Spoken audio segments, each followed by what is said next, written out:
Je fais partie des gens qui pensent que c'est les gens qui écrivent leur histoire. Alors, pouvez-vous vous présenter en quelques mots?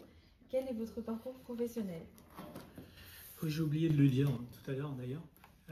J'ai travaillé à l'INSEE, donc l'Institut national de statistique et des études économiques. Et j'ai été recruté par l'INSEE en 1977. Est-ce que vous pouvez nous présenter votre association et depuis quand vous êtes On a un réseau de 300 personnes à peu près, ce qui est pas mal parce que c'est vrai qu'on a été dispersés déjà en 92. Que pensez-vous aujourd'hui de la sécurité sociale dans un terme général? En termes général, c'est ce qui permet d'avoir un niveau de soins minimum en France. Dans votre combat, quelle place a eu la sécurité sociale? Il y a une place fondamentale parce que c'est la branche, même si les fonctionnaires ont une reconnaissance de maladies professionnelles différente, c'est quand même la branche accident de travail, maladie professionnelle qui est au centre de la possibilité d'indemnisation. D'après vous, faut-il commémorer les 80 ans de la sécurité sociale?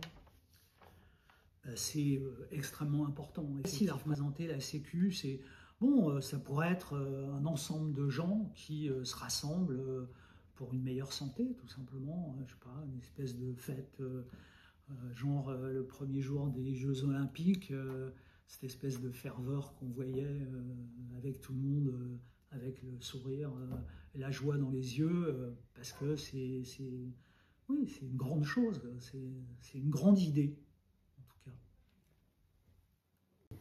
D'après vous, faut-il commémorer les 80 ans de la sécurité sociale? C'est extrêmement important, effectivement, parce que ce phénomène de solidarité, il est extrêmement important et il doit être, l'histoire de la Sécu est l'exemple type de cette solidarité, qu'on n'est pas dans un pays barbare où, en gros, quelqu'un qui tombe, on le laisse tomber, on le regarde mourir, et on dit heureusement moi j'ai des sous et je peux m'en sortir. Voilà, donc c'est les valeurs de la République, tout simplement. La fraternité, ça existe, l'égalité aussi en principe, et donc l'absence de commémoration de la Sécu est significatif de l'idéologie aujourd'hui qu'on trouve, c'est-à-dire le fait de dire on est chacun responsable de sa vie. Alors oui, moi je suis pour dire que chacun est responsable de sa vie, mais bon, quand vous êtes le fils d'un multimilliardaire et que vous allez à l'école alsacienne, c'est pas tout à fait la même chose que quand vous êtes l'enfant d'un smicard et que vous allez au lycée de Bouaye. Vous n'avez pas les mêmes chances dans la vie, donc il faut arrêter et il faut mutualiser justement ce qui permet à chacun d'avoir une vie décente et qui lui convienne.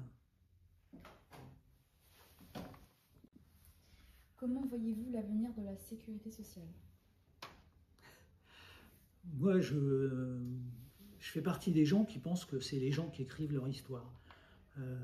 Et c'est un peu un syndicaliste doit rester au service des gens quand il est syndicaliste et il ne doit pas faire à la place des gens.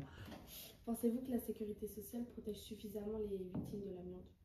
Aujourd'hui, c'est la société qui ne protège pas, c'est pas tellement la sécurité sociale.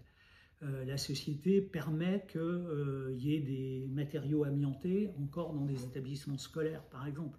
Alors qu'on sait que les poumons sont en formation pour la jeunesse, leurs poumons ne sont pas définitivement formés, surtout quand ils sont tout gamins, et qu'on expose encore à l'amiante aujourd'hui. Et que donc, on met à charge de la sécurité sociale de demain cette intoxication à l'amiante qui provoquera des maladies. Dans votre association, est-ce que le fait de travailler avec les jeunes, c'est un axe important pour l'association? Notre problème, c'est justement celui-là, c'est de ne pas pouvoir travailler avec des jeunes, puisque en fait, on travaille avec des gens qui ont bossé dans ce tripode entre 1972 et 1992. Alors, dans l'intersyndicale et dans l'association, sont venus des gens de générations ultérieures qui participent à l'association et la font vivre également. jeunes. Et puis, du coup, on s'est dit, notre histoire, là, la BD, par exemple, enfin, vous pourrez la voir au centre de documentation, mais bon, essayer de leur montrer que c'est un problème actuel, justement parce qu'il y a de l'amiante dans les écoles. Ça nous paraît particulièrement important, que les gens se rendent compte que c'est pas rien, et que c'est pas anodin, et que, voilà, c'est leur problème aussi, quoi, au niveau de la jeunesse.